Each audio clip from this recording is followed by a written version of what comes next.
দেখে কি মনে হচ্ছে এই গোলাপ জামুনগুলো আটা দিয়ে বানানো? বিশ্বাস হচ্ছে না তো? আজকের এই গোলাপ জামুনগুলো আমি আটা দিয়েই তৈরি করেছি। একদম তুলোর মতো নরম তুলতুলে আর রসালো এই গোলাপ জামুন মিষ্টিগুলো দেখে আর খেয়ে কেউ বুঝতেই পারবে না যে এগুলো আপনারা আটা দিয়ে বানিয়েছেন।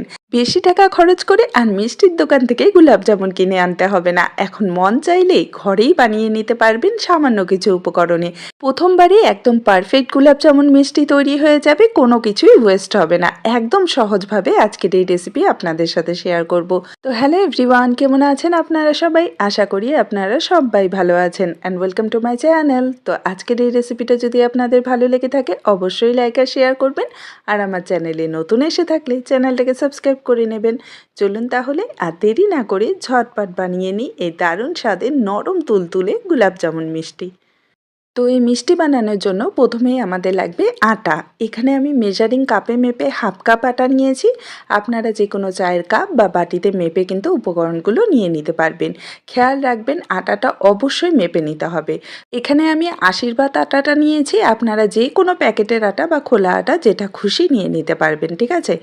এখন এর মধ্যে দিয়ে দিচ্ছি হাফ কাপ গুঁড়া দুধ। এখানে আমি আমুলের গুঁড়া দুধটা নিয়েছি, আপনারা যে কোনো ব্র্যান্ডের গুঁড়া দুধ নিয়ে নিতে পারবেন। অবশ্যই কিন্তু মেপে নিতে হবে, কারণ হাফ কাপ আটার জন্য হাফ কাপ গুঁড়া দুধই কিন্তু লাগবে।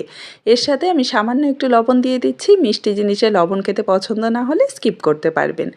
এখন দিয়ে দিচ্ছি এর মধ্যে 1/4 টিস্পুন বেকিং সোডা। এখানে আমি মেজারিং চামচেও মেপে দেখাচ্ছি, আর তার সাথে নর্মাল যে আমাদের বাড়িতে খাওয়ার চামচ থাকে ছোট টিস্পুন যেটা, সেটাতে মেপেও কিন্তু আমি দেখিয়ে দিচ্ছি। তো এখানে 1/4 টিস্পুন মানে 4 ভাগের 1 ভাগ আমাদের বেকিং সোডা দিতে হবে, ঠিক আছে? বেকিং পাউডার কিন্তু অ্যাড করা যাবে না, বেকিং সোডা।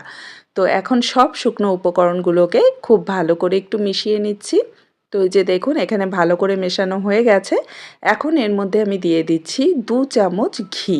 এখানে আমি ওই ছোট চামচ দিয়ে মেপে 2 চামচ ঘি দিয়ে দিচ্ছি, আর ঘিয়ের জায়গায় কিন্তু সাদা তেল দিতে যাবেন না, তাহলে মিষ্টিটার টেস্টটা একদমই ভালো আসবে না। অবশ্যই ঘিটা দেওয়ার চেষ্টা করবেন। এখন খুব ভালো করে ঘিটাকে আটা আর গুঁড়া দুধের সাথে মিশিয়ে নিতে হবে। একটু সময় নিয়ে এই কাজটা করবেন যাতে খুব ভালো করে ঘিটা সব জায়গায় ছড়িয়ে যায়। তো এই যে দেখুন এখানে খুব ভালো করে আমি ঘিটাকে মিশিয়ে নিয়েছি আটা আর গুঁড়ো দুধের সাথে। তো এখন আমরা এর মধ্যে দিয়ে দেব দুধ। এখানে আমি আগে থেকে জাল করা দুধ নিয়েছি, আর এটা কিন্তু একদম রুম টেম্পারেচারে আছে, না ঠান্ডা না গরম। তো হাফ কাপের মতো আমি দুধ নিয়েছি, পুরোটাই একবারে দিচ্ছি না, অল্প অল্প করে দিয়ে এটাকে আমরা মেখে নেব আর একটা সফট ডো তৈরি করে নেব। সফট বলতে একদমই নরম, মানে একটা আঠালো ডো কিন্তু আমাদের তৈরি করে নিতে হবে। তো দুধটা কিন্তু একবারে দিতে যাবেন না, কারণ হাফ কাপ দুধ এখানে পুরোটা লাগবে না। তো এখানে অল্প